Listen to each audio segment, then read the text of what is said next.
Book చేసుకున్నారా? Book చేసుకున్నారా? నేను చేశాను sir. Yes bro. Beautiful beautiful. యాక్చువల్గా ఇది మనకి ఎప్పుడు రావాలి? నువ్వు ఇందాక ఎక్కడ వచ్చేయాలి? నువ్వు ఫస్ట్ ట్రేడ్ తీసుకుంటూ వచ్చేయాలి. ఇంకా బుక్ చేశారండి? Srinivas, John Prakash, Leelakrishna, sir book చేశాను సార్. నరేందర్. చేశాను sir. Okay, thank you sir.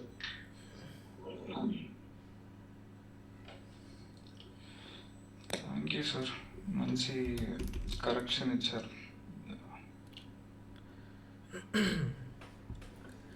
Sir యాక్చువల్గా ఈ ఫస్ట్ ట్రేడ్ 30 పాయింట్స్ ఎగ్జిట్ తర్వాత ఏం మిరాకిల్ జరుగుతుందో అర్థం ఫస్ట్ ఏమవుతుంది అంటే ఫస్ట్ పాజిటివ్ ఉంటుంది మైండ్, టెన్షన్ లేకుండా. Exactly sir. సార్ మీరు ఆఫ్లైన్ పోయినా మీరు పంపించేది ట్రేడ్ చేస్తారేను, ఎందుకంటే కొత్త కాబట్టి ట్రేడ్ చేస్తారేను. జనరల్గా అబ్జర్వ్ చేస్తే లెవెల్స్ సార్. యాక్చువల్గా చెప్పాలంటే సార్, నేను ఈరోజు ఫస్ట్ ట్రేడ్ నేను మీరు వేస్తున్న లెవెల్స్ నేను కొత్త అబ్జర్వ్ చేసి నేను స్పైక్స్ వేసిన సార్. 231 నా ఎంట్రీ ఉండేది, అంటే ఎంట్రీ 256, 231 మీరు చెప్పింది 299 ఉండేది సార్. సో 231 ఎగ్జాక్ట్ టచ్ అయ్యింది సార్. టచ్ అయ్యి అంటే నేను ఇండెక్స్ లో కూడా వేసుకున్నాను లెవెల్ 231 నుంచి 313 సార్. కొద్దిగా మీ ఎక్స్పీరియన్స్ అంటే మీ లెవెల్స్ అంటే క్లాసెస్ స్టార్ట్ గానే ఉంటారు, కొద్దిగా మీరు వేస్తున్న లెవెల్ ని అబ్జర్వ్ చేసి చేస్తున్నాను సార్. ఇప్పుడు ఎప్పుడైతే ఇప్పుడు క్లాసెస్ స్టార్ట్ అయిన తర్వాత ఎలా ఉంటుంది అంటే, ఇప్పుడు నేను ఇప్పుడు ఎలా పెట్టాను కదా ప్లేస్, ఈ ప్లేస్లో మీరు ఎంట్రీ తీసేసుకుంటారు ఆటోమేటిక్. నేను పంపించాల్సిన అవసరం లేదు, మీరు తీసుకుంటారు. ప్లేస్ ఐడెంటిఫై చేయడం కష్టం, ఐడెంటిఫై చేయలేరు. ఇప్పుడు ఒక 2 to 3 months పడుతుంది ఐడెంటిఫై చేయడానికి. మీరు ఒక 2 months ట్రావెల్ అయిన తర్వాత డైలీ నేను పంపించిన తర్వాత మీకు ఒక క్లారిటీ వచ్చేస్తుంది. అది అనవసరంగా అమ్మేసినట్టున్నాను సార్, అది పైకి పోతూనే ఉంది. హాఫ్ క్వాంటిటీ ఎగ్జిట్ అవ్వండి, హాఫ్ క్వాంటిటీ ట్రయల్ చేయండి, అదే కదా. అలానే చేశాను సార్. లైక్ 30లో హాఫ్ క్వాంటిటీ, ఇంకొక రిమైనింగ్ 15లో ఇంకా హాఫ్ క్వాంటిటీ చూస్తే ఇంకా పోతూనే ఉంది పైకి. యాక్చువల్లీ ఇదే సైకాలజీ సార్. ఏంటంటే ఓపెన్ చెప్పాలంటే ఇందాక మార్కెట్ ఇస్తుంది సార్, మనం తీసుకోము, కానీ అది మనం ఇచ్చేస్తాం. లాస్ అదే అంటాను కదా, లాస్ ఇచ్చినప్పుడు వెయిట్ చేస్తాం, స్టాప్ లాస్ కొట్టేంత వరకు వెయిట్ చేస్తాం. బట్ మీ సైకలాజికల్ మీరు చెప్పేది కరెక్ట్ సార్. యాక్చువల్గా ఫస్ట్ ట్రేడ్ ఎప్పుడైతే పాజిటివ్ 30 పాయింట్స్ లో బుక్ చేసుకుంటామో ఈవినింగ్ వరకు ఇంకా 2-3 ట్రేడ్స్, మీరు 3 ట్రేడ్స్ అంటారు కదా సార్, ఖచ్చితంగా 2 ట్రేడ్స్ పర్ఫెక్ట్ దొరుకుతాయి సార్. దొరుకుతాయి. అసలు ఆపర్చునిటీ కొదవలేదు సార్, లెవెల్స్ పర్ఫెక్ట్ పడితే మాత్రం. నాకున్న ఎక్స్పీరియన్స్ నేను షేర్ చేస్తాను. ఆపర్చునిటీ కోసం మనము లెవెల్స్ కరెక్ట్ చూసుకున్నామంటే ఖచ్చితంగా ఆపర్చునిటీ దొరుకుతుంది అంతే. అసలు నిన్న ఏం రేట్ సార్, నిన్న కానీ మొన్న మీరు మొన్న లాస్ట్ టైం 2 days మీరు అవుట్ ఆఫ్ స్టేషన్ సార్, ఆ రోజు కూడా ఎక్సలెంట్ మార్కెట్. ఆ రోజు నేను తర్వాత చూశాను, మన లెవెల్స్ అసలు మిస్ అవ్వలేదు ఆ రోజు, చాలా బాగుంది ఆ రోజు సార్. 98% సార్, అంటే లాస్ట్ 1 week నుంచి నేను అబ్జర్వ్ చేస్తున్నాను కదా, అసలు మీ లెవెల్స్ మిస్ అయ్యే ఛాన్స్ లేదు సార్. 100% ఎస్ఎల్ అనేది కామన్ సార్, ఉంటుంది కామన్ సార్. ఎందుకంటే ఆ ఎస్ఎల్ కూడా మీరు ఎట్లా సర్చ్ చేసి ఎట్లా హర్ట్ చేస్తున్నారంటే చిన్న స్టాప్ లాస్ ఉండాలి, ఎక్కువ స్టాప్ లాస్ ఉన్నది రిస్కీ వద్దు అంటున్నాం. స్ట్రైక్స్ ఏదైతే మనం మీరు చెప్పిన అంటే దీని నాలెడ్జ్ ప్రకారం మనం చూస్ చేసుకోవాల్సిన స్ట్రైక్ ప్రాపర్ ఉండాలి సార్. అంతే. ఇప్పుడు అదే ఇప్పుడు మనం 300 రూపీస్ ప్రీమియం ఇలా పెట్టిన తర్వాత 40 పాయింట్స్ చూపించింది, 35 పాయింట్స్ అంత స్టాప్ లాస్.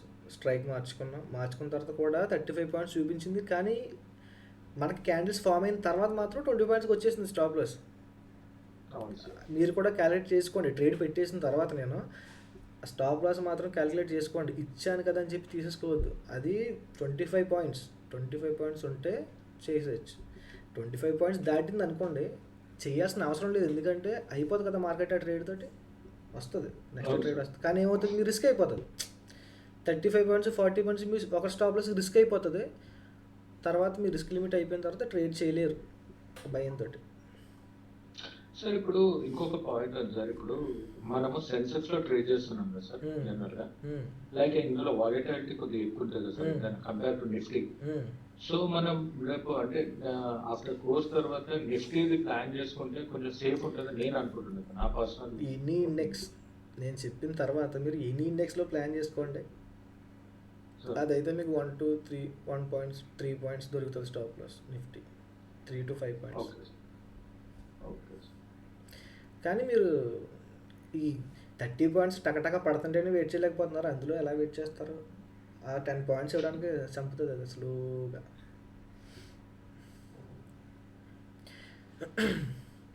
సెన్సెక్స్ అనేది మనకి మన స్ట్రాటజీ ప్రకారం ఆ 20 పాయింట్స్ 25 పాయింట్స్ రిస్క్ మినిమం 1:1 అయితే కామన్. కానీ 100 పాయింట్స్ దొరుకుతుంది, ఈజీగా దొరుకుతుంది. దొరుకుతుంది సార్, అదైతే కన్ఫర్మ్ అయింది సార్. ఈ స్ట్రాటజీ తోటి మాత్రం అసలు డే మొత్తం కూర్చోవాల్సిన అవసరం లేదు సార్. పర్ఫెక్ట్ ఉందంటే 1 మార్క్ అయిపోతుంది సార్. అంతే 11:30 లోపు అయిపోతుంది. మంచిగా మార్కెట్ More than మన లెవెల్స్ని టెస్ట్ చేస్తే ఇప్పుడు ఇక్కడ ట్రేడ్ తీసుకుంటే ఇది ట్రై చేయలేదు మీరు ఎవరు. ఇది తీసుకుంటే ఆల్మోస్ట్ 60 పాయింట్స్ అంతా ఇచ్చింది. ఈ ట్రేడ్ మనకు అనవసరం. ఈ ట్రేడ్ పట్టుకుంటే 100 పాయింట్స్ అనేది ఈజీగా ఒక 2 to 3 ట్రేడ్స్లో అయిపోతుంది. దానికి ముందే మీరు స్టాప్ లాస్లు ఇచ్చేస్తే కష్టం, చేయలేరు. ఫస్ట్ స్టాప్ లాస్ హిట్ అయినా రిస్క్ రివార్డ్ మీరు చెప్పినట్టు 3 ట్రేడ్స్ లైక్ 30-20 అలా ఇప్పుడు ఇక్కడ స్టాప్ లాస్ హిట్ అయిందండి, ఇది కూడా గుర్తుపెట్టుకోండి. ఇప్పుడు ఒక ప్లేస్లో స్టాప్ లాస్ హిట్ అయింది, ఎందుకు ఇక్కడ ఇంకో ట్రేడ్ చేసేయడం? 3:30 వరకు మార్కెట్ ఉంది. మీరు చెప్పేసిన తర్వాత నేర్చుకున్న తర్వాత 3 చూడండి బౌన్స్ వచ్చింది, 100 పాయింట్స్ కాదని ఎక్కడికి వెళ్దండి మార్కెట్, మనల్ని కాదని ఎక్కడికి వెళ్దాం. ఎవరైనా హోల్డ్ చేస్తున్నారా? ఒకరన్నా ఎగ్జిట్ అయిపోయా.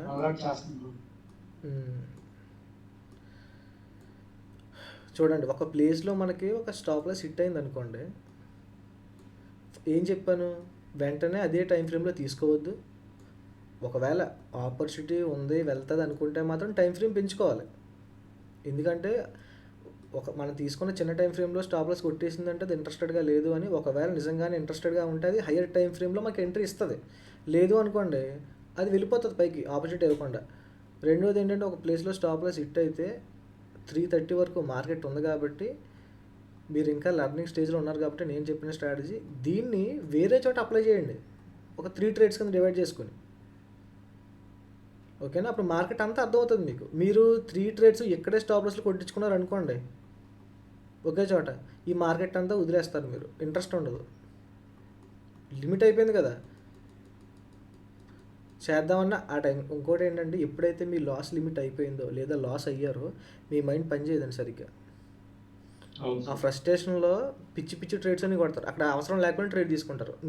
ఇంకో కేటగిరీ ఉంటుంది, వాళ్ళు ఏంటంటే సపోజ్ ఒక 1 lakh ఉంది, 1 lakhలో ఒక 50,000 పోయింది అనుకోండి, వాళ్ళు ఎలా చెప్తారంటే సర్లే 50,000 పోయింది కదా పోతే పోని చెప్పి ఇది కూడా వదిలేస్తారు వేసేసి ఏదో ఒక సైడ్. అలాంటి వాళ్ళు కూడా ఉన్నారు నాకు మెసేజ్లు చేసిన వాళ్ళు. అందుకని ఒకసారి స్టాప్ లాస్ కొడితే మనకి 3:30 వరకు ఛాన్స్ ఉంది కాబట్టి వెయిట్ చేయడమే, ఓకేనా? 100 పాయింట్స్ హాఫ్ పాయింట్ ఎగ్జిట్ అయ్యి హాఫ్ పాయింట్ వెయిట్ చేస్తే కనీసం ఇక్కడ బుక్ చేయమని ఫస్ట్ టార్గెట్ అన్న బుక్ చేసుకున్నారు కదా. సారీ, ఓకేనా? క్లోజ్ చేసేద్దాం, ఇంకా చేస్తారా?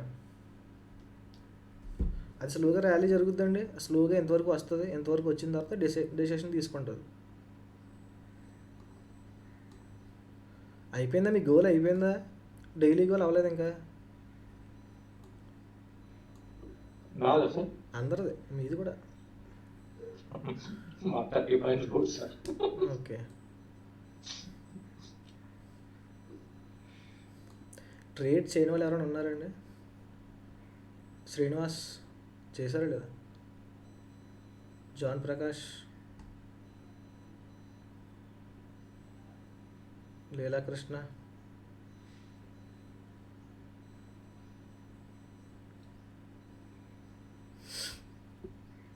గ్రూప్లో కూడా అప్డేట్ చేశాను. అందరు తీసుకుంటారని ట్రేడ్ తీసుకుంటారు అనుకుంటున్నాను.